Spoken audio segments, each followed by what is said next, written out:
चलो, तो आज जो हम स्टार्ट कर रहे हैं वो है आपका वेव ऑप्टिक्स। जैसा कि इसका थोड़ा सा इंट्रो हम पढ़ चुके हैं, पहले ऑप्टिक्स स्टार्ट करी थी था। वेव ऑप्टिक्स में हम क्या पढ़ने वाले हैं? बेसिकली स्टडी ऑफ, किसकी स्टडी करेंगे बच्चों? Study of bending of light, bending of light, ठीक है, from the sharp edge of the obstacle. Main study यही है इसकी, ठीक है।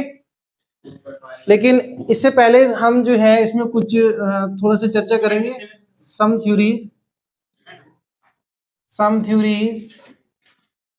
अबाउट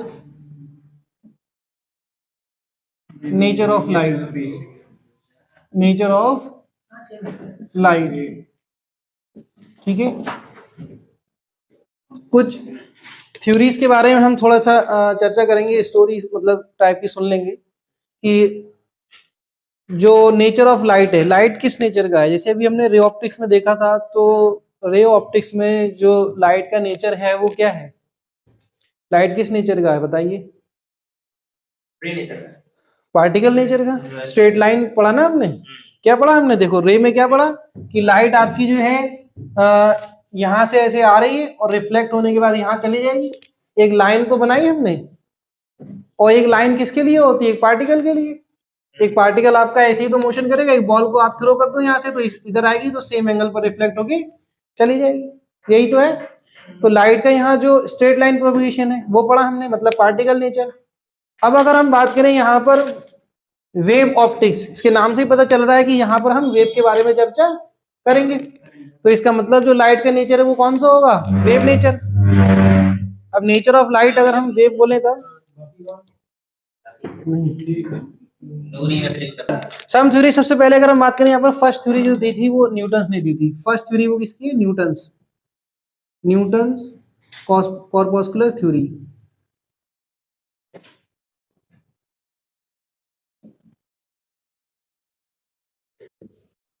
1665 में ये थ्योरी आई थी। न्यूटन ने क्या बोला कि जो लाइट है वो टाइनी पार्टिकल से बनी हुई है, ठीक है, जो एक स्ट्रेट लाइन प्रोपगेशन में है, ठीक है।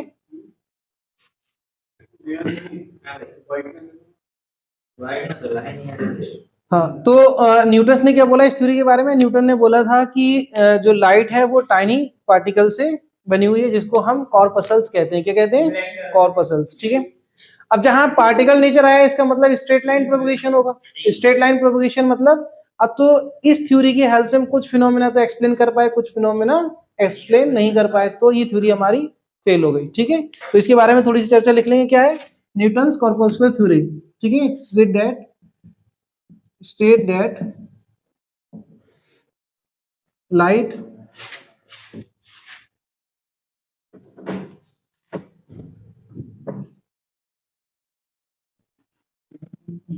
consists of tiny particles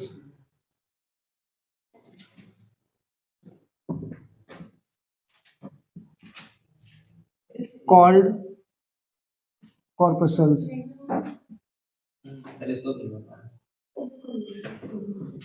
ठीक है। मतलब अगर हम इसकी नेचर की बात करें तो नेचर ऑफ लाइट, इससे क्या साबित हुआ? आपका नेचर ऑफ लाइट वो आपका पार्टिकल नेचर हुआ, ठीक है। और पार्टिकल नेचर की वजह से इस थ्योरी से हम क्या एक्सप्लेन कर पाए, क्या एक्सप्लेन कर सकते हैं? Could explain.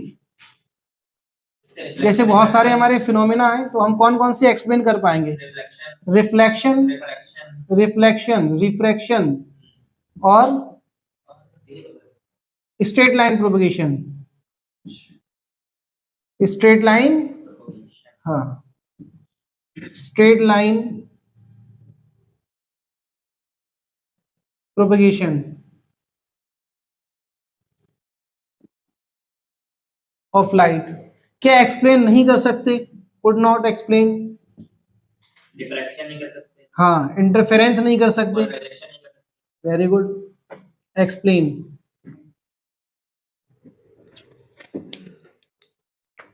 क्या एक्सप्लेन नहीं कर सकते? Interference, diffraction polarisation.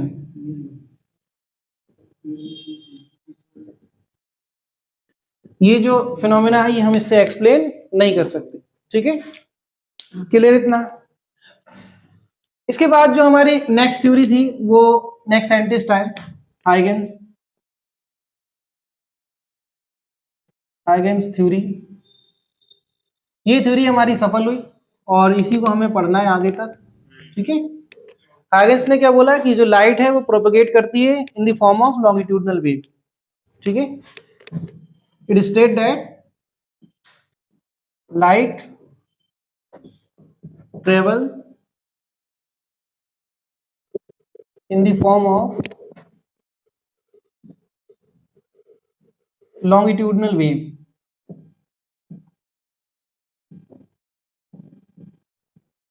ठीक है। लेटर ऑन कुछ टाइम के बाद साइंटिस्ट है फ्रेस्नेल।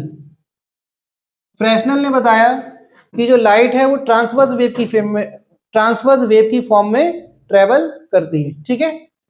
तो according to scientist Fresnel state that light travel in the form of transverse wave,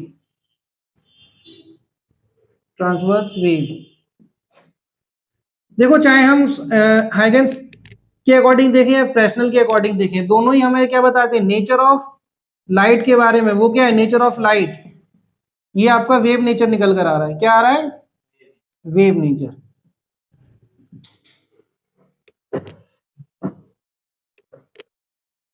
ठीक है। ये हमारा वेव नेचर निकल कर आया है। इससे इससे हम क्या एक्सप्लेन कर सकते हैं, सारे ही फिनोमेना जितने हैं सब एक्सप्लेन कर सकते हैं, ठीक है, इसकी हेल्प से।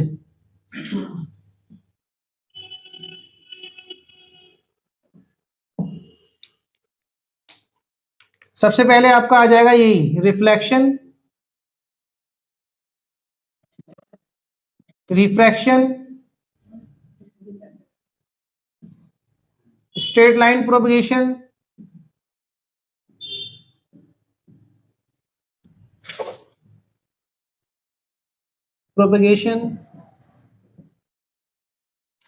Straight line propagation, interference,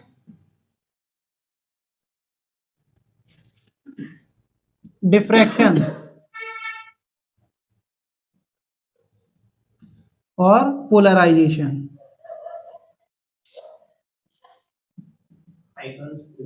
Huygens wave theory, इसकी हेल्प से हम सारे फिनोमेना एक्सप्लेन कर सकते हैं, इसीलिए यही हमें थ्योरी आगे अभी पढ़ना है, ठीक है। हाइगेंस वेव थ्योरी को ही हम इस चैप्टर में स्टडी करेंगे, क्लियर इतना।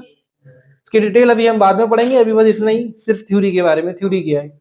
इसके बाद जो एक थ्योरी और आई थी वो हमारी जो थर्ड नंबर पर थ्योरी आती है वो मैक्सवेल। इसके बाद जो थ्योरी दी गई थी वो मैक्सवेल ने दी थी।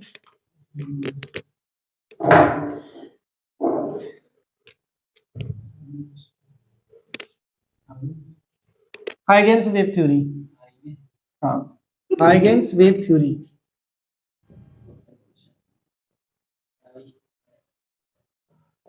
ठीक है, HUYGEN Huygens wave theory. Third number पर हम बात करें मैक्सवेल का, Maxwell wave theory,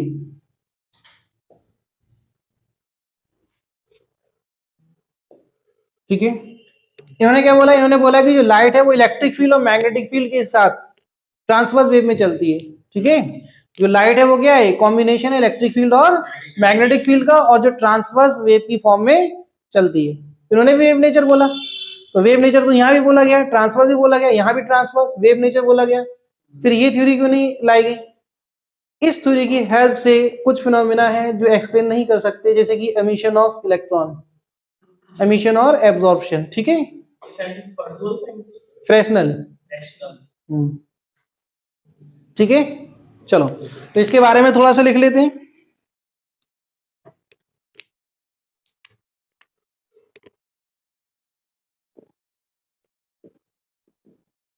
State that light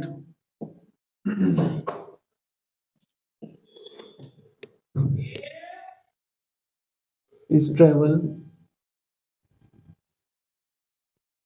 as electric field and magnetic field travel in the form of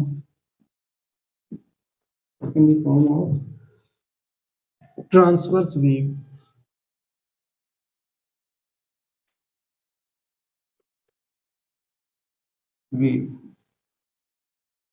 As electric field and magnetic field.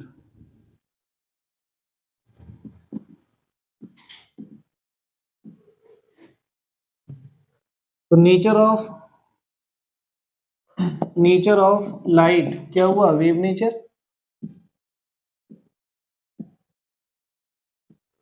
क्या एक्सप्लेन कर सकते हैं इससे हम, could explain.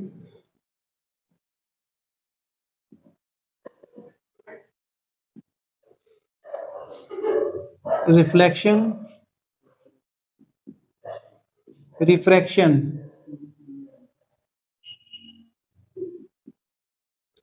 Straight line propagation of light, ठीक है।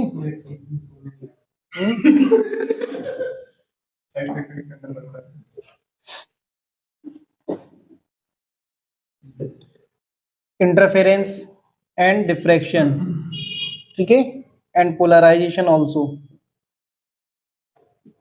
Could not explain. बिल्कुल।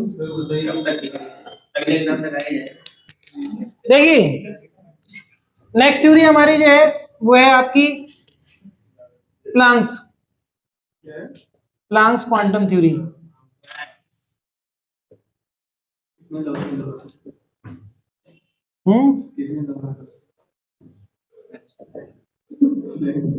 ठीक है, प्लांक्स क्वांटम थ्योरी। इन्होंने क्या बोला, इट स्टेट दैट, बोलिए क्या थ्योरी इसकी, it state that light is made up of particles of quantum. हाँ, light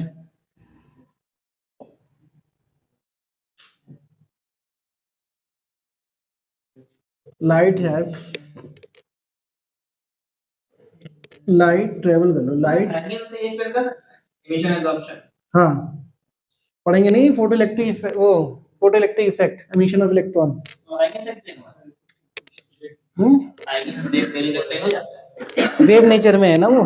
so it differ depolarization, see for polarization, DP है, DP depolarization, polarization, diffraction and polarization, और STL straight line propagation. हाँ गुरुजी हम क्या बोलते हैं, हाँ आइगन से जैसे एब्जॉर्प्शन और एक्सप्लेनेशन है, एक्सप्लेन हो जाता है।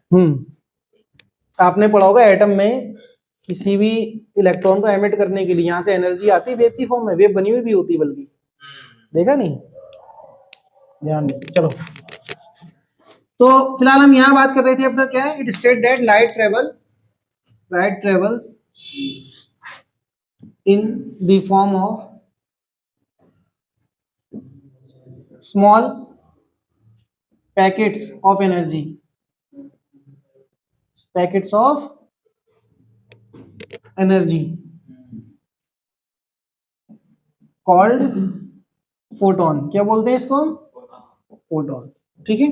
तो इसका मतलब स्मॉल पैकेट एक वो पार्टिकल से रिलेट करेगा, ठीक है। तो यहाँ नेचर ऑफ लाइट जो है वो क्या बता रहा है आपको, पार्टिकल नेचर, ठीक है, पार्टिकल नेचर। तो इस थ्योरी की हेल्प से हम फिर से एक्सप्लेन नहीं कर पाएंगे, क्या नहीं कर पाएंगे, इंटरफेरेंस, डिफ्रैक्शन और पोलराइजेशन, बाकी तो कर लेंगे। तो कुड एक्सप्लेन वो लिख लेते हैं, और कुड नॉट एक्सप्लेन ये भी लिख लेते हैं, ठीक है। कुड एक्सप्लेन की बात करें तो क्या हो जाएगा, यहां से रिफ्लेक्शन, रिफ्रैक्शन, ठीक है, और स्ट्रेट लाइन प्रोपगेशन, ठीक है। और क्या एक्सप्लेन नहीं हो सकता, इंटरफेरेंस, डिफ्रैक्शन एंड पोलराइजेशन। इसी थ्योरी का यूज करके 1905 में आइंस्टाइन ने एक जो है फिनोमिना दिया जिसको हम फोटो इलेक्ट्रिक इफेक्ट बोलते हैं, उसके लिए उनको नोबेल प्राइज भी दिया गया, ठीक है, इसी थ्योरी का यूज करके, प्लांक क्वांटम थ्योरी का। इसके बाद जो लास्ट थ्योरी आती है, सबसे लास्ट में साइंटिस्ट ने डी ब्रोगली, उन्होंने बोला कि आपस में जो है किसी बात का बहस ही नहीं, उन्होंने बोला कि दोनों ही नेचर है, लाइट कैसी है, डुअल नेचर। ठीक है, तो फिफ्थ नंबर एंड लास्ट ये है आपकी कि डी ब्रोगली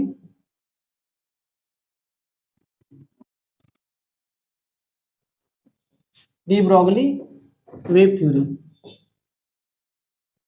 ये डी ब्रोगली थ्योरी। ठीक है, it state that light has dual nature, light as मतलब wave as well as particle. ठीक है,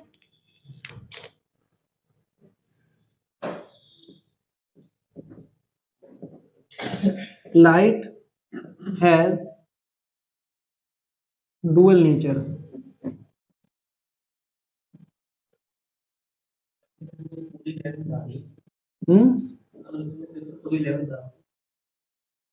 क्या आ रही है पूरी full? State that light have dual nature, particle as well as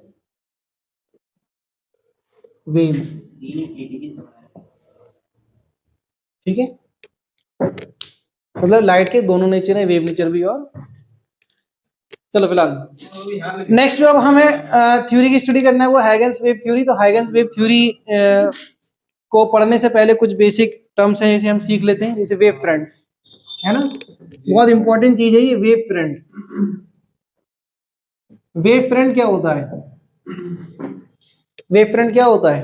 देखिए, आप कभी तालाब में, ठीक है, जहां पानी रुका हुआ हो, ठीक है, या फिर बड़े से टब में अगर आप कोई चीज ड्रॉप करते हैं तो क्या होगा वहां पर? जैसे ही आप ड्रॉप करेंगे तो अगर आपने यहाँ ऊपर से कोई स्टोन ड्रॉप किया मान लीजिए, ठीक है, स्टिल वाटर में, तो क्या होगा, यहाँ से आपको वेव दिखाई देने लग जाएंगी इस तरीके से। और ये कहाँ जा रही है? रेडियली आउटवर्ड डायरेक्शन में। ऐसा ही तो होता है। ठीक है, ठीक, हाँ, तब भी होता है, वेव दिखाई दे रही है। लेकिन अगर हम बात कर रहे हैं, जैसे कि अगर हम बात करें, जैसे फैन को भी बना सकते हैं, लेकिन अभी है नहीं दिखाने के लिए। ठीक है, चौक होती तो अच्छा दिखता वेव। ठीक है, तो जैसे क्या किया आपने, जब यहाँ ड्रॉप किया होगा तो यहाँ से कुछ ऐसे सर्कल सर्कल बने होंगे जो कहाँ जा रहे होंगे? आउटवर्ड। अगर आप इसका टॉप व्यू देखें तब, है ना, तो आपको इस तरीके से स्टोन यहाँ गिरा और ये रेडियली आउटवर्ड यहाँ से वेव निकल रही है ना।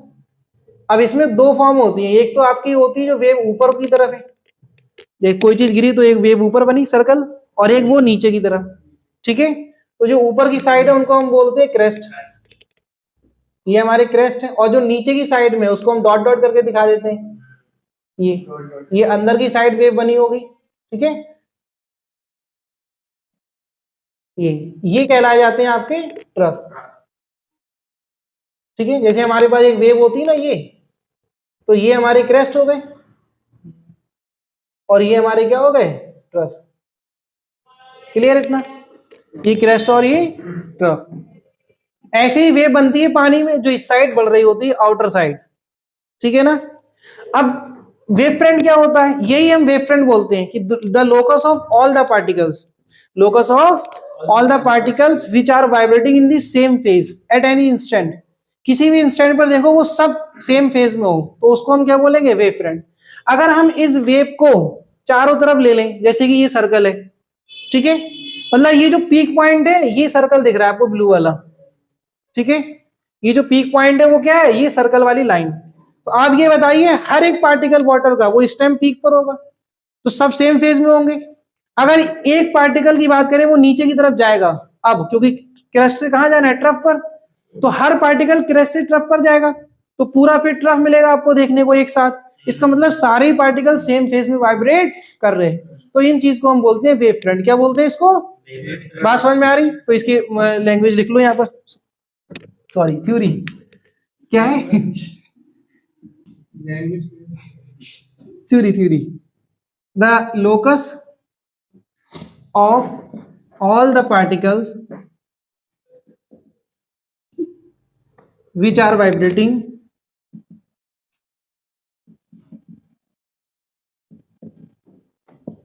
in the same phase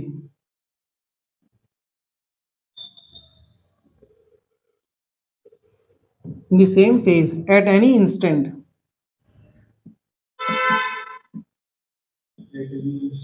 और कॉल्ड वेव फ्रंट। WF मतलब वेव फ्रंट, ठीक है। तो आपके पास ये वेव फ्रंट हो गई। अब इन्हीं को हमने क्या नाम दिया, वेव फ्रंट, है ना। ये क्रेस्ट और ट्रफ जो है यही हमारे क्या है, वेव फ्रंट है। ये हमारे क्या है, वेव फ्रंट। बात समझ में आ रही है। जितने क्रेस्ट और ट्रफ बने सारे हमारे क्या है, वेव फ्रंट। कितने टाइप्स के होते हैं, टाइप्स ऑफ वेव फ्रंट देख लेते हैं। टाइप्स ऑफ वेव फ्रंट देखिए क्या होंगी। लोकस क्या होता है, पोजीशन। हाँ, पोजीशन मतलब, ठीक है, मतलब सब एक साथ हो, एक पोजीशन एक शेप। तो हमारे पास यहाँ क्या दिख रही है, क्रेस्ट और ट्रफ। अच्छा, बाउंड्री मान ले। हाँ, एक बाउंड्री मान लो आप जैसे, ठीक है। तो टाइप्स ऑफ वेव फ्रंट कितने टाइप्स के होते हैं बच्चों, ये 3 टाइप्स के होते हैं। कौन कौन से, एक होता है स्फेरिकल, दूसरा हमारा सिलेंड्रिकल, तीसरा प्लेनर। फिर आएगा आपका planar wave front, cylindrical wave front.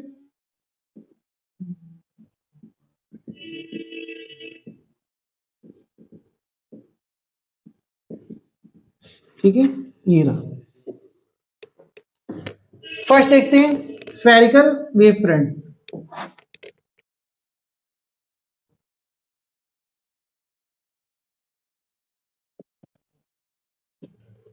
Spherical wave front कब बनेगा, जब हमारे पास लाइट सोर्स कैसा हो, पॉइंट सोर्स, ठीक है। हाँ, for spherical wave front light source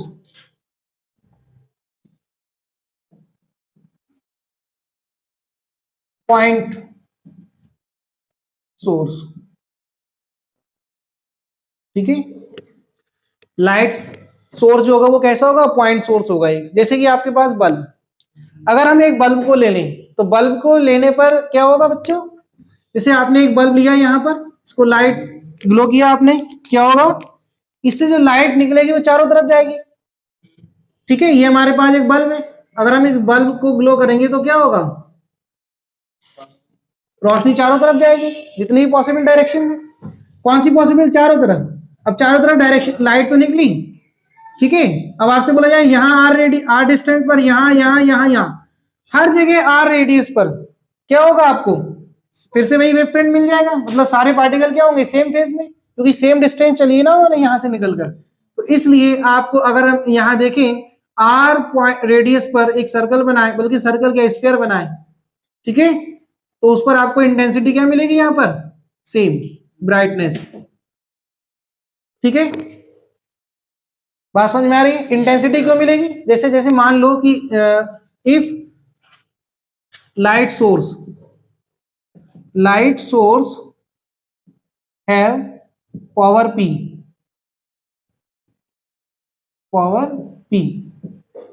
ठीक है, देन इंटेंसिटी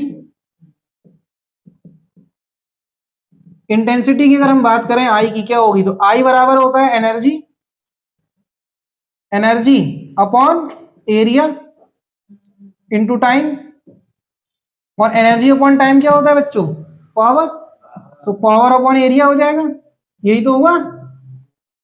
अब आप ये देखो, आई की अगर हम बात करें आर रेडियस पर, क्या करें हम, आर रेडियस के लिए, आर डिस्टेंस पर, अगर इस बल्ब की पावर P है तो आर डिस्टेंस पर अगर हम देखें तो हर जगह इंटेंसिटी तो सेम ही होगी या नहीं, क्या होगी, P अपॉन 4πr²। मतलब आई जो इसकी इंटेंसिटी है वो डिक्रीज हो रही है 1/r² के रेट से, ठीक है। बात समझ में आ रही है। तो हम इसकी अगर रेडियस को बढ़ा दें, जैसे मान लो आपने थोड़ी और दूर पर देखना है, आप यहाँ देख लीजिए, यहाँ चेक करेंगे तो फिर से एक स्फीयर बनाइए, तो स्फीयर बनाएंगे तो हर जगह इंटेंसिटी क्या मिलेगी, सेम। इसका मतलब ये क्या बन रहे हैं आपके वेव फ्रंट, कैसे, स्फेरिकल, क्योंकि हम तो स्फीयर बना रहे हैं ना पॉइंट सोर्स से। पॉइंट सोर्स से स्फीयर बन सकता है क्योंकि चारों तरफ रोशनी होगी। तो ये हमारे क्या बने, स्फेरिकल वेव फ्रंट।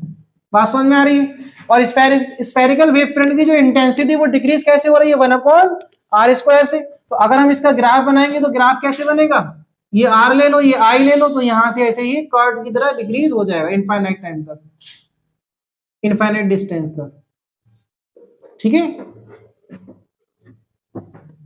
क्लियर इतना, चलो। नेक्स्ट अगर हम बात करें यहां पर सेकंड सिलिंड्रिकल वेव फ्रंट की,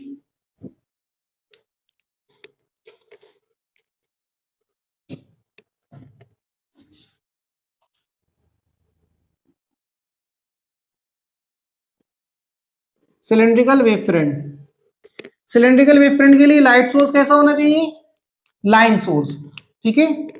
तो जो लाइट सोर्स है आपका वो होगा लाइन सोर्स,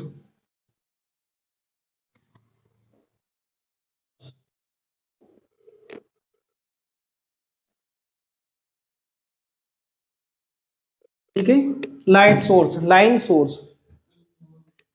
यहां हम एक लाइन सोर्स ले लेते हैं, इसके बाद देखते हैं कैसे वेव फ्रंट बनेंगे। जैसे मान लीजिए ये हमारे पास एक लाइन सोर्स है, ट्यूब लाइट ले लेते हैं, ठीक है। अब इससे जब रोशनी निकलेगी तो चारों तरफ फैलेगी। आपने आर रेडियस के वही सर्कल बनाना है, जब आप सर्कल बनाएंगे चारों तरफ बराबर आपको रोशनी मिलेगी। क्लियर इतना? फिर आपने आर को बढ़ा दिया तो आपको क्या मिलेगा, उससे ज्यादा बड़ा एक सिलिंड्रिकल शेप में वेव फ्रंट मिल जाएगा। मतलब इंटेंसिटी क्या होगी हर जगह सेम, ठीक है। अगर हम इस लाइट सोर्स की, ये जो हमारे पास लाइट सोर्स है इसकी एल लेंथ मान लेते हैं, लेंथ हम मान लेते हैं एल, ठीक है। लाइट सोर्स की जो पावर है वो हम मान लेते हैं पी, पावर क्या है पी। तो इसकी इंटेंसिटी आर रेडियस पर क्या होगी बच्चों, इंटेंसिटी अगर हम बात करें तो पी अपॉन एरिया, एरिया क्या लिखेंगे बताइए, P upon 2 pi R into L, ठीक है। तो यहां से ये पता चला जो इंटेंसिटी डिक्रीज होगी वो 1/r के रेट से डिक्रीज होगी। तो इसका ग्राफ क्या बनेगा, ये आई और ये आर, हाँ हल्का सा कर्व बनाएंगे, हल्का सा कर्व, ठीक है। ये तो यहां पर अगर हम देखें जो इंटेंसिटी डिक्रीज हो रही है वो 1/r के रेट से डिक्रीज हो रही है। तो इस लाइट सोर्स से यूनिफॉर्म इंटेंसिटी कहां मिलेगी, एक फिक्स रेडियस का सर्कल सा बनाए, और सर्कल ये हमारा सिलिंड्रिकल शेप में होगा। तो इसका मतलब ये जो चीज मिल रही है वो क्या है, सिलिंड्रिकल वेव फ्रंट। बात समझ में आ रही है, ये सिलिंड्रिकल वेव फ्रंट है, तो नोट कर लीजिए फिर प्लेनर करते हैं।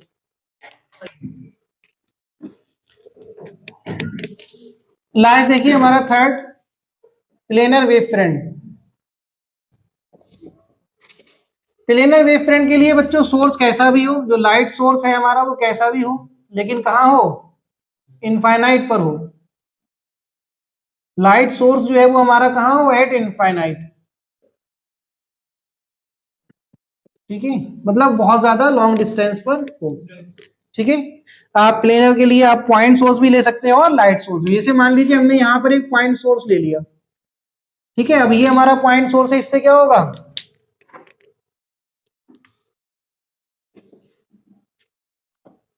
स्फेरिकल वेव फ्रंट बनेंगे। ये क्या बने आपके, स्फेरिकल, स्फेरिकल वेव फ्रंट, ठीक है। और ये हमारी क्या है, लाइट ट्रेवल कर रही है, प्रोपेगेट। अच्छा पिछले डायग्राम में ये लाइट की डायरेक्शन रह गई है, ये भी आप बना लेना। स्फेरिकल वेव फ्रंट में लाइट प्रोपेगेशन की डायरेक्शन क्या होगी ये, ठीक है। मतलब direction of propagation of light is always perpendicular to wave front. कैसी होती है, वेव फ्रंट के परपेंडिकुलर होती है, ठीक है। क्लियर इतना? इसमें बनाएंगे तो इसमें भी ये होगी, अगर आप यहां बनाएंगे तो क्या होगी भाई, इस तरीके से तो निकलेगी लाइट। और ये वेव फ्रंट की कैसे है, हमेशा perpendicular. Direction of propagation of light is always perpendicular to wave front, ये ध्यान रखना, आप क्वेश्चन पूछा जाता है ये direction of propagation of light, propagation of light क्या है, ये वाली परपेंडिकुलर टू वेव फ्रंट, ठीक है, ऑलवेज परपेंडिकुलर होती है। तो यहां पर आपके पास ये लाइट चल रही है इस डायरेक्शन में, इस डायरेक्शन में चलते चलते ये स्फेरिकल और बड़े होते चले गए। एक टाइम क्या आया, ये सीधी लाइन मिलेंगी आपको, और यहां से सीधी लाइन का मतलब लाइट तो ये आ ही रही है ना, बोलो आ रही है कि नहीं। तो यही सीधी लाइट क्या हो जाएगी आपके, वेव फ्रंट क्या बन जाएंगे ये, हाँ ये वेव फ्रंट जो है ये कौन से है, ये आपके प्लेनर वेव फ्रंट है, सही है। और इसमें प्लेनर वेव फ्रंट की जो इंटेंसिटी होती है वो क्या होगी, almost constant,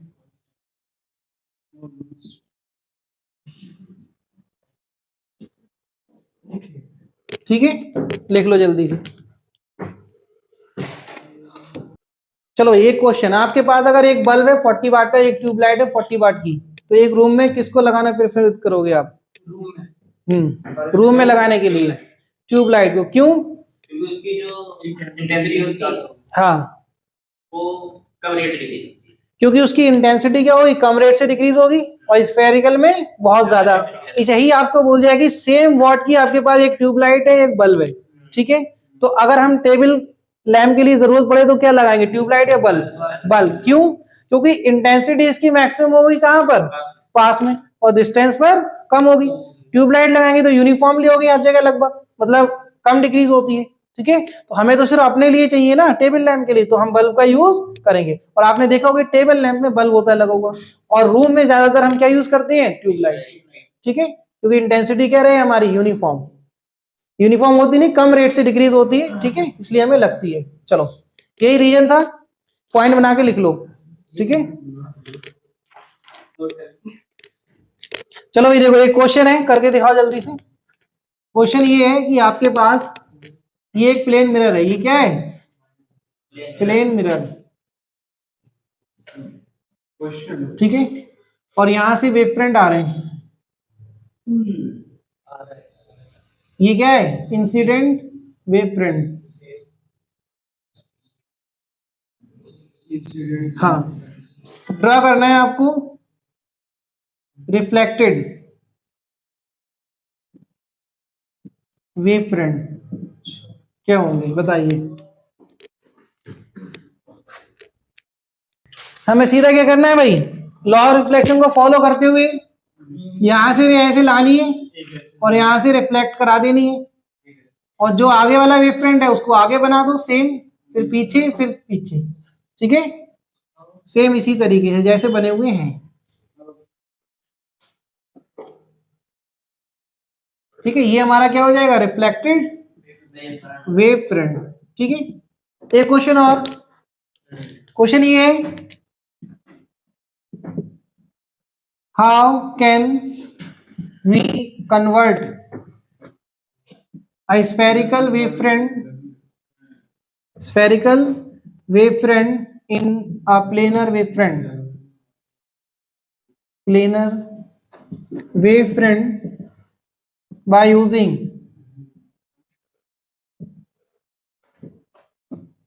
first convex lens, second concave lens, third concave mirror, fourth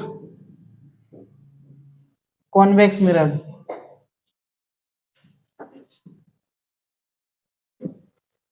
ठीक है, इन चारों में से किसका यूज करके हम कन्वर्ट कर सकते हैं, ये क्वेश्चन है आपका। सबसे पहले देखो कन्वेक्स लेंस, किसका?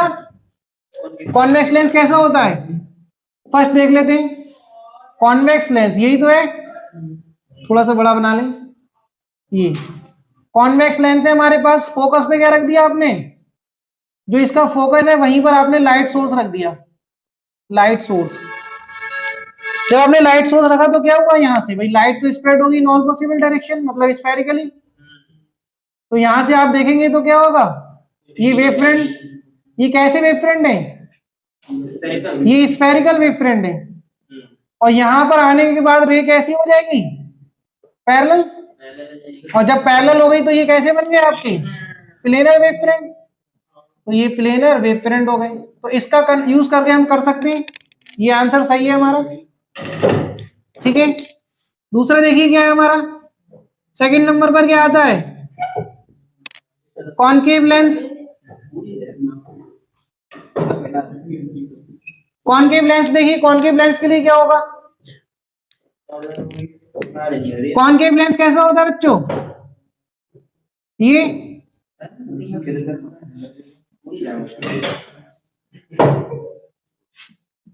सही है, ये हमारे पास क्या है? Concave lens. अब कॉनकेव लेंस पर रेज आ रही है, ठीक है, कॉनकेव लेंस पर रेज आ रही है यहां से, ऐसे रेज आ रही हैं,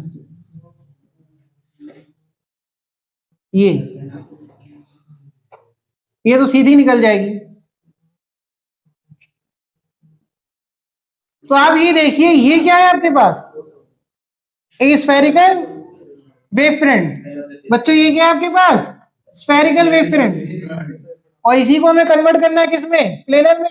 तो आप ध्यान से देखें, आफ्टर रिफ्रैक्शन ये सारी रेस कैसी हो गई, पैरेलल। और जब ये हो गई पैरेलल, तो पैरेलल होने के बाद जो हमें वेव फ्रंट मिला वो क्या मिला, प्लेनर वेव फ्रंट।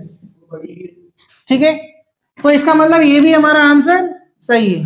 तो दो का यूज करके तो हमने बना लिया। देखिए थर्ड नंबर पर क्या आता है आपका,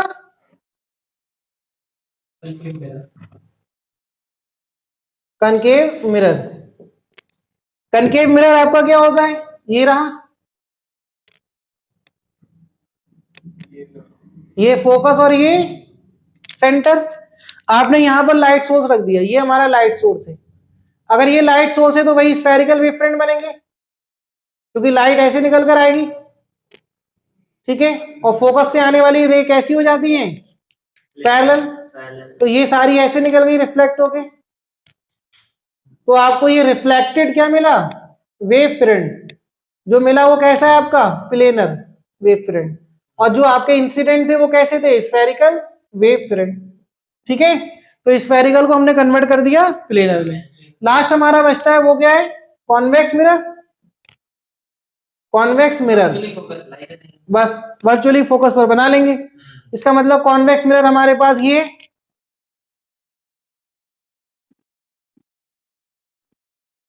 फोकस और ये सेंटर। ठीक है, रेस क्या होंगी, यहां पर आ रही होंगी इस तरीके से।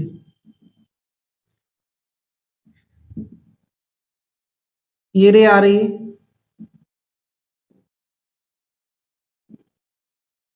ठीक है। तो आप देखें ध्यान से, तो ये क्या है आपके पास, स्फेरिकल वेव फ्रंट है ये सारे, स्फेरिकल वेव फ्रंट। ठीक है, और आफ्टर रिफ्लेक्शन कैसे हो जाएंगे, ये सारी लाइन कैसी हो जाएंगी बच्चों, पैरेलल। तो ये जब पैरेलल हो गई तो क्या हो गया, आपको क्या मिला, रिफ्लेक्टेड प्लेनर वेव फ्रंट। ये आपको प्लेनर वेव फ्रंट मिल गया। इसका मतलब ये भी ठीक है और ये भी ठीक, चारों हमारे ठीक हैं। लेकिन दो में हमारे पास क्या है, ऑब्जेक्ट रियल, और दो में वर्चुअली है। ठीक है, प्रिज्म देखो, प्रिज्म का बिहेवियर। ठीक है, क्या होगा, जैसे हमारे पास ये प्रिज्म रखा है और ये वेव फ्रंट आ रहा है, प्लेनर वेव फ्रंट। ठीक है, ये क्या है हमारे पास, प्लेनर वेव फ्रंट। इसका कुछ एंगल होगा, तो आपको तो पता है ये कितना बेंड करेगा, कलर के हिसाब से। ठीक है, तो जितना जितना एंगल ऑफ डिवीजन इसमें होगा उतना इस साइड होगा, तो आपके पास सेम एंगल पर ये यहां से डेविएट हो जाएगी। ठीक है, लेकिन आपको जो वेव फ्रंट मिलेगा वो इस साइड फिर आपको मिलेगा देखने को, प्लेनर वेव फ्रंट। ठीक है, डायरेक्शन चेंज होगी। हाँ क्लियर इतना, ये आपको प्रिज्म को लेकर बिहेवियर। अब हम पढ़ते हैं हाइगेंस थ्योरी। हाइगेंस सबसे ज्यादा इंपॉर्टेंट है, वेव थ्योरी।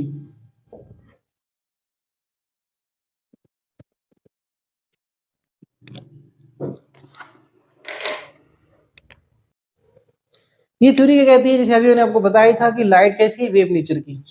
ठीक है, light has a wave nature and travel with the speed of light. Speed of light से ये ट्रेवल होती है इन ऑल पॉसिबल डायरेक्शंस, जितने भी पॉसिबल हो। मेजर कैसे करेगी, अरे वो जैसे आपने क्या करना है कि यहाँ पे ब्लॉकेज कर लेना है सनलाइट, एक डिस्टेंस आपके पास है। ठीक है, वो स्टॉप वॉच रखना, उसको ऑन करना, फिर देख लेना कितने टाइम में यहाँ से यहाँ पहुंची। ठीक है, तो वो निकल कर आ जाएगी।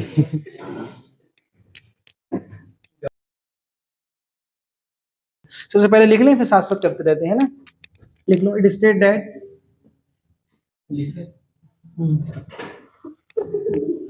light have a wave nature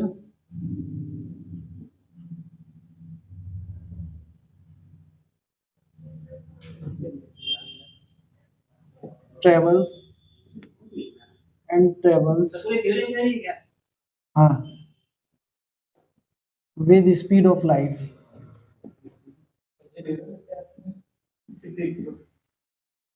with the speed of light चलो कोई बात नहीं travels with the speed of light in all possible direction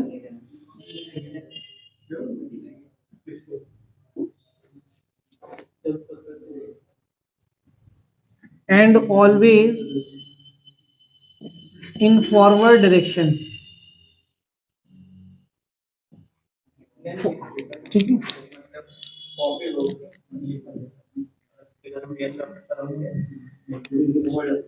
first point देखिए क्या इस थ्योरी का कि all each and every point of light has a new source of disturbance ठीक है पहला पॉइंट ये कि each and every point of light has a new source of disturbance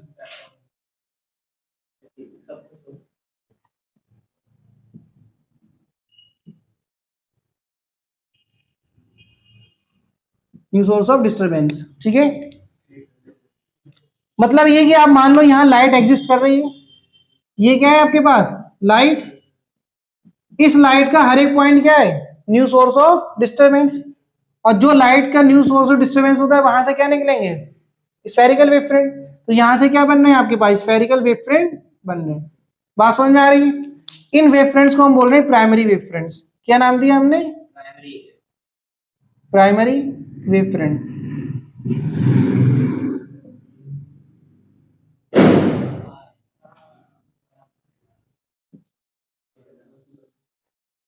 primary wave front ठीक है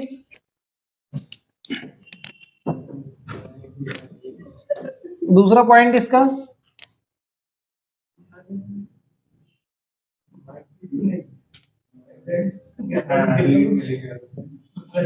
each point of primary wavefront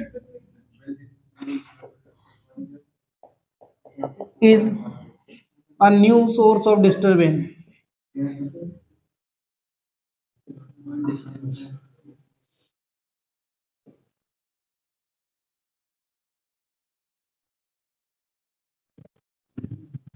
तो ये जो हमारे पास लाइट में वेवफ्रंट थे बने हुए पहले से इन पॉइंट वेवफ्रंट्स के जो पॉइंट है वो क्या है न्यू सोर्स ऑफ डिस्टरबेंस तो ये अपने वेवफ्रंट बनाएंगे इन वेवफ्रंट्स को हम बोलते हैं secondary wavelets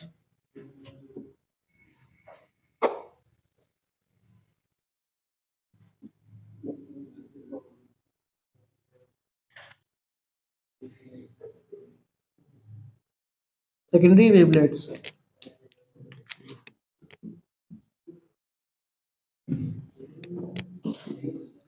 the forward envelope of secondary wavelets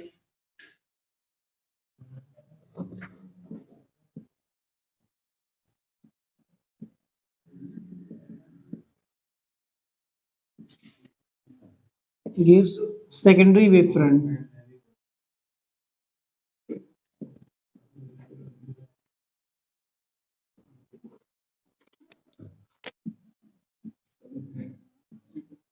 ये थ्योरी हो गई हमारी वो सॉरी लाइट ये वेव फ्रंट है इसके इस पर हमारे वेव फ्रंट बने सेकेंडरी वेवलेट्स यहाँ बने यहाँ बने और इनके फॉरवर्ड एनवेलप को अगर हम मिलाएं तो जाके हमारा बनता है सेकेंडरी वेव फ्रंट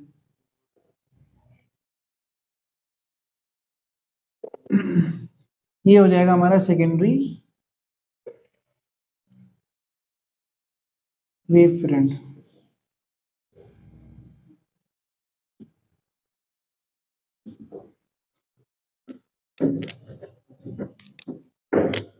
3 पॉइंट्स।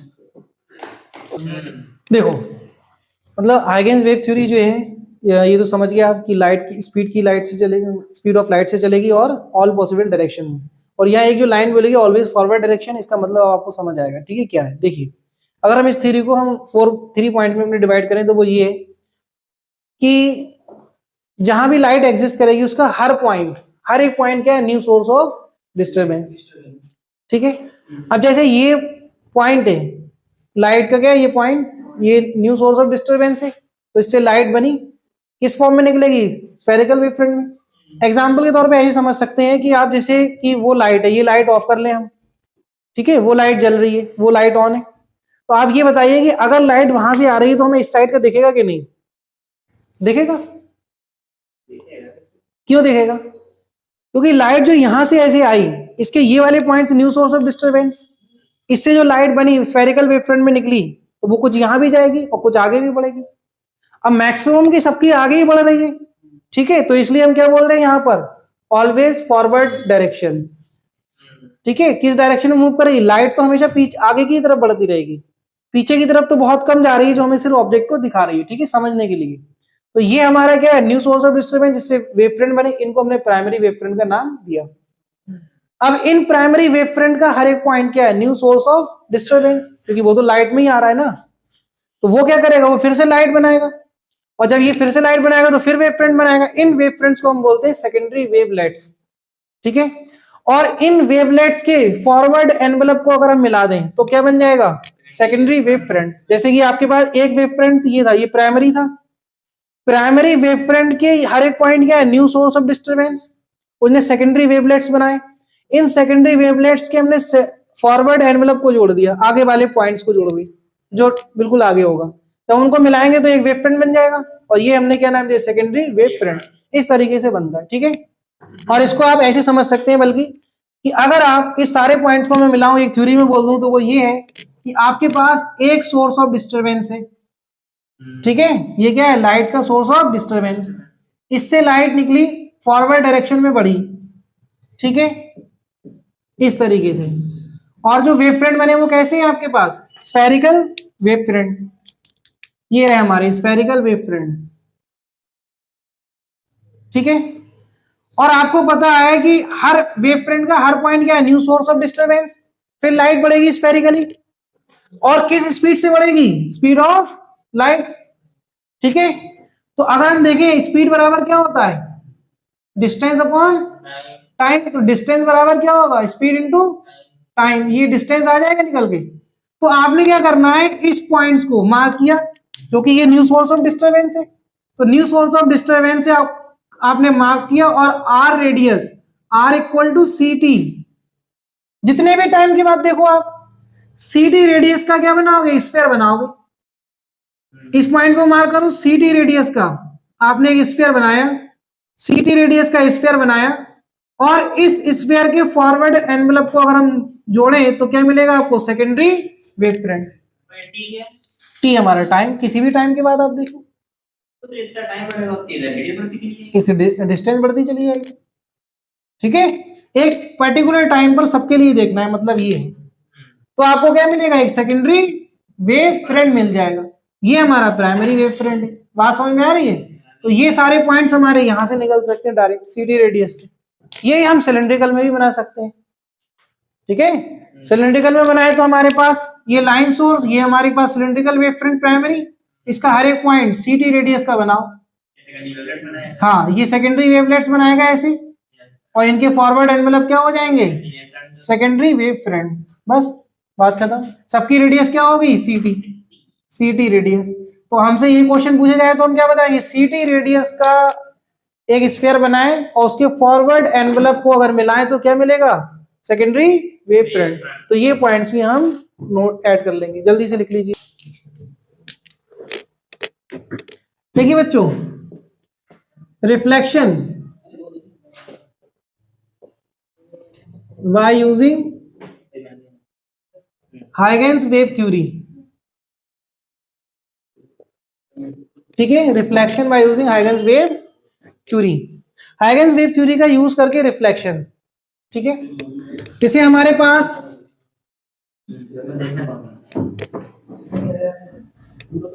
ये क्या है?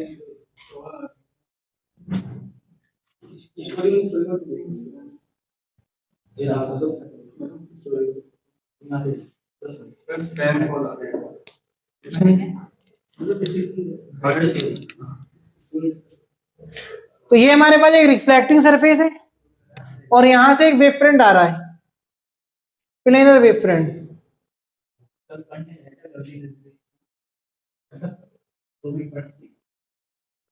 ठीक है, ये हमारे पास क्या है? Planar wave front.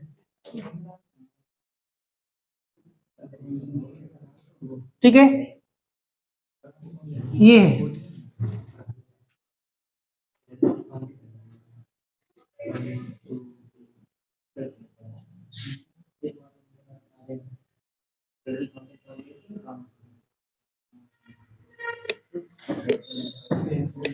ये क्या है आपके पास? Incident planar wave front. ठीक है बच्चों, अब आप देखिए क्या होगा, ये सेम एंगल पे रिफ्लेक्ट होगा। तो ये रिफ्लेक्ट हो गया इस पॉइंट से, यहां से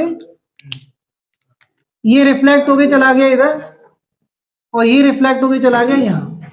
ठीक है, ये आपका रिफ्लेक्टेड वेव फ्रंट है। ये क्या है? Reflected wave front, planar wave front. Incident planar wave front वो है reflected planar wave front. Clear इतना? अब आप यहां देखो, इस प्लेनर वेव फ्रंट का हर सोर्स क्या है? हर point source new source of disturbance. हर पॉइंट क्या है? New source of disturbance. तो ये क्या करेगा? आपने वही सेकेंडरी वेवलेट्स बनाएगा स्फेरिकल। ये हम क्या करेंगे, इन सबको अगर मिलाए तो हमें एक प्लेनर वेव फ्रंट मिला आगे बढ़ता हुआ। सही है। इसी तरीके से हम क्या देखेंगे, इस वेव फ्रंट का फिर से क्या होगा? New point source of disturbance. ये फिर से क्या बनाएगा? सर्कल। ये फिर से स्फीयर बनाएगा, और ये क्या होगा? अगर हम इन पॉइंट्स को मिलाएं तो फिर से आपको एक न्यू वेव फ्रंट मिला। तो इसका मतलब ये जो प्लेनर वेव फ्रंट है वो आगे बढ़ता हुआ जा रहा है। तो यहां अगर हम देखें तो ये आपका प्लेनर वेव फ्रंट है, इस पॉइंट पर ये क्या है? Incident planar wave front. ठीक है, क्लियर इतना? और इसी तरीके से जब ये पॉइंट रिफ्लेक्ट होकर यहां तक पहुंचा, तब तक ये यहां पहुंचा होगा, तो ये आपको मिलेगा यहां पर रिफ्लेक्टेड प्लेनर वेव फ्रंट, ये वाला रिफ्लेक्टेड प्लेनर वेव फ्रंट। ठीक है, यहां हम बनाते हैं नॉर्मल। ये हमारा नॉर्मल है, यहां ये हमारा नॉर्मल है। नॉर्मल से इंसिडेंट ने जो एंगल बनाया वो आई, नॉर्मल से रिफ्लेक्टेड लाइन ने जो एंगल बनाया वो आर। ये एंगल आई, ये टोटल कितना है? पूरा 90। ये टोटल कितना है? 90। तो ये एंगल कितना होगा? 90 माइनस आई। ठीक है, ये हो जाएगा आपका 90 माइनस आई। बल्कि आप इसको ऐसे समझ लें, ये टोटल कितना आई, ये टोटल कितना 90। ठीक है, और ये टोटल कितना है आपका 90। तो ये वाला एंगल कितना हुआ? आई। तो निकल कर आएगा हमारा 90 माइनस आई। चलो यहां पर लिख लेते हैं, ये वो सॉरी ये वाली लाइन नहीं है, ये है वेव फ्रंट वाली। ये टोटल 90 है ना, तो ये कितना हुआ? 90 माइनस आई। इसी तरीके से ये आर है, ये टोटल 90, तो ये कितना है आपका 90 माइनस आर। ठीक है, और अगर ये हमारा 90 माइनस आई है तो ये वाला एंगल कितना बना? आई। और ये 90 माइनस आर है तो ये एंगल कितना बना? आर। क्लियर इतना? ठीक है, फिर से समझ लीजिए आप, ये हमारा आई, वेव फ्रंट 90 डिग्री पर होता है तो 90 माइनस आई, और ये नॉर्मल है इसके साथ, तो ये कितना होगा? आई, तभी तो ये 90 माइनस आई हुआ। सिमिलरली यहां पर ये आर है, वेव फ्रंट 90 पर होता है तो ये 90 माइनस आर। ठीक है, 90 माइनस आर। अच्छा, ये 90 माइनस आर है, ये नॉर्मल है इसके साथ, तो ये कितना होगा आपका? आर। ठीक है, दूसरी चीज आप यहां पर ये देखिए कि हमने माना है इंसिडेंट वेव फ्रंट या इंसिडेंट लाइट, नॉर्मल और reflected light all line the same plane, ये हमने मान लिया। क्योंकि मानेंगे तभी हम आगे प्रूव कर पाएंगे। पहला लॉ तो हम मानेंगे, दूसरा क्या है वो हमें प्रूव करना है। प्रूव ये करना है कि एंगल आई इक्वल है एंगल आर के। अब वो प्रूव कैसे करेंगे हम, उसके लिए हम क्या करेंगे, यहाँ पे ट्रायंगल बना लेते हैं ए बी सी, ए बी सी, इस पॉइंट को मान लेते हैं ये डी पॉइंट, ठीक है। तो आपके पास ट्रायंगल बने दो, एक तो ये ट्रायंगल है, ये 90 डिग्री, ये ए ये बी, ये कौन सा पॉइंट है, डी, ठीक है। एक ट्रायंगल आपके पास ये रहा, ये 90 डिग्री, ये ए ये बी और ये सी, ठीक है। यहां पर लाइट जो है वो ये जा रही है डी से बी पर, और यहां लाइट कहां जा रही है, ए से सी पर। अच्छा ये बताइए, एक ही मीडियम में दोनों की स्पीड क्या होगी, सेम। मीडियम चेंज ना होने की वजह से स्पीड क्या रहेगी आपकी, सेम। जितने टाइम में ये वाला पॉइंट यहां पहुंचेगा उतने टाइम में ये रिफ्लेक्ट होकर यहां पहुंचेगा, तभी तो वेव फ्रंट मिला आपको, जैसे इस पॉइंट पर। इसका मतलब यहां से यहां आने में लगा टाइम और यहां से यहां जाने में लगा टाइम हमारा सेम है, ठीक है। और ये एंगल हमारे पास क्या है, ये देखें हम, ये एंगल हमारे पास आई था और ये वाला एंगल हमारे पास आर है, ठीक है। तो अगर हम यहां देखें, देखिए टाइम और डिस्टेंस दोनों बराबर है, स्पीड टी बराबर क्या होगा, time distance upon speed. Distance हमारी क्या होगी, डीबी अपॉन स्पीड वी। इसमें टाइम देखें तो क्या होगा, डिस्टेंस हमारी एसी अपॉन स्पीड वी। और दोनों टाइम हमारे बराबर है, क्योंकि जिस टाइम में ये पॉइंट यहां पहुंचेगा उस टाइम में ये रिफ्लेक्ट होकर यहां पहुंचेगा, तो दोनों हमारे टाइम बराबर है, टी इक्वल टू टी। अगर हम देखें तो DB upon V equal to AC upon V, ये इससे कैंसिल, तो डीबी बराबर कितना आया, डीबी बराबर एसी आ गया। मतलब डिस्टेंस भी हमारी क्या है, दोनों बराबर।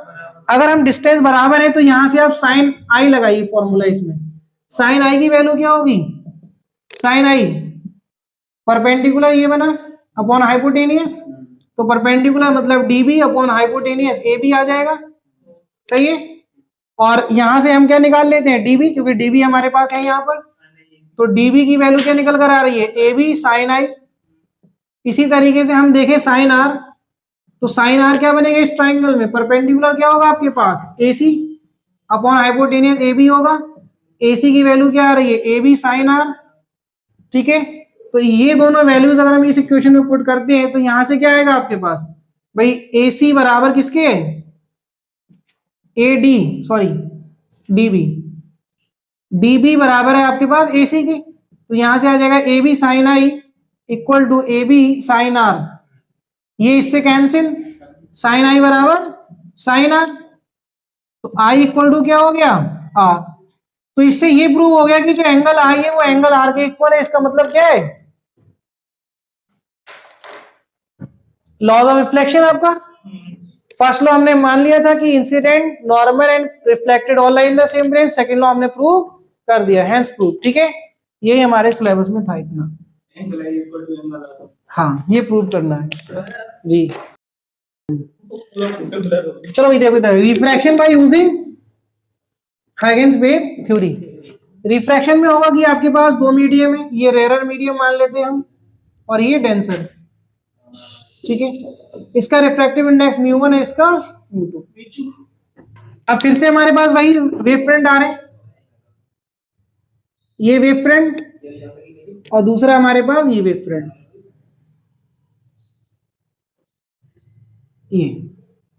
ये हमारे पास इंसिडेंट प्लेनर वेव फ्रंट है, जो आगे बढ़ता हुआ कहां पहुंचेगा, यहां। जब ये रिफ्लेक्ट होगा उस पॉइंट पर वेव फ्रंट हमारे पास ये होगा, नॉर्मली हम बनाएंगे तो ये हमारे पास इंसिडेंट प्लेनर वेव फ्रंट है, ठीक है। इसी तरीके से अब ये क्या होगा, रेयर से डेंसर में जाएगा तो बेंड कर जाएगा टुवर्ड्स नॉर्मल, तो टुवर्ड्स नॉर्मल बेंड करने का मतलब ये नॉर्मल, तो इस साइड बेंड कर गया, ऐसे ऐसे यहां बनाएंगे तो ये नॉर्मल इस साइड बेंड कर जाएगा टुवर्ड्स नॉर्मल, ऐसे, ठीक है। अब आप यहां देखेंगे तो जो वेव फ्रंट बनेगा रिफ्रैक्टेड वाला वो इस पर नॉर्मल होगा, मतलब ये होगा,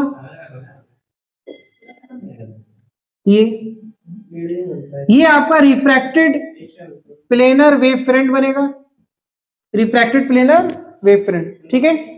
फिर अब हम यहाँ पर एंगल को देख लेते हैं, एंगल क्या होंगे। देखिए सबसे पहले तो इंसिडेंट प्लेनर वेव फ्रंट ने जो एंगल बनाया नॉर्मल से वो आई, ये एंगल आई हो गया, ये 90 माइनस आई, तो ये एंगल क्या होगा आई, ठीक है, क्योंकि ये एंगल क्या है 90 माइनस आई, अभी हम देख चुके हैं। सिमिलरली ये एंगल क्या होगा बच्चों, ये एंगल आर है, ये एंगल आर, ये 90 माइनस आर, तो ये कितना होगा आर, क्योंकि ये हमारा 90 डिग्री है। ऐसे ही यहां भी ये क्या है 90 डिग्री, सही है।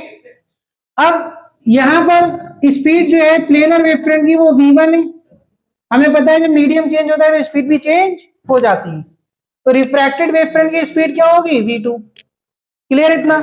जितने टाइम में यहां से वेव फ्रंट इस पॉइंट पर आया होगा टाइम t, क्या उतने ही टाइम में ये वाला पॉइंट यहां आया होगा, क्योंकि स्पीड कम हो गई है, तो ये टाइम यहां से यहां तक आने में कम लगेगा, तो ये हमारा टाइम तो सेम लगेगा, डिस्टेंस कम चलेगा। तो अब हमारे पास जो दो ट्रायंगल बने उनको हम बना लेते हैं। यहाँ पर ये हमारे पास नॉर्मल एंगल है, नेमिंग दे देते हैं इसको हम ए बी सी डी।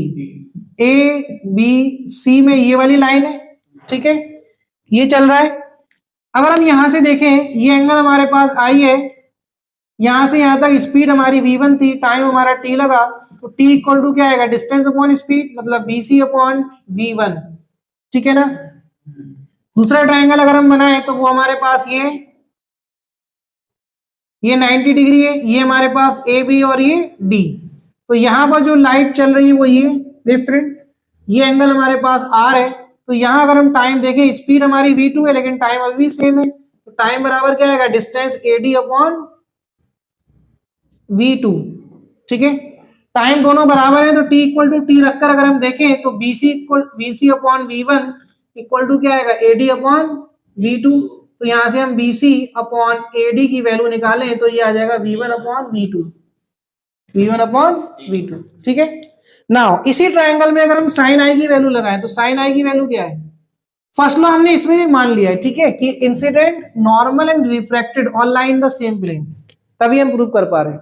तो साइन आई की वैल्यू क्या होगी बच्चों, साइन आई की वैल्यू क्या हो जाएगी परपेंडिकुलर अपॉन हाइपोटेन्यूज, मतलब BC upon A B. Clear है इतना। साइन आर की वैल्यू बताइए नेक्स्ट ट्रायंगल में क्या होगी, तो साइन आर की वैल्यू हो जाएगी आपके पास perpendicular A D upon A B, इन दोनों का रेशियो ले लेते हैं sine I upon sine R, क्योंकि यही हमें प्रूव करना है।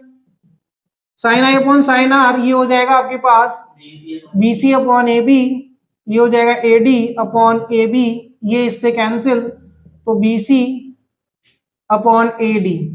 बीसी अपॉन ए डी की अगर हम बात करें तो किसके इक्वल है ये, बीसी अपॉन ए डी।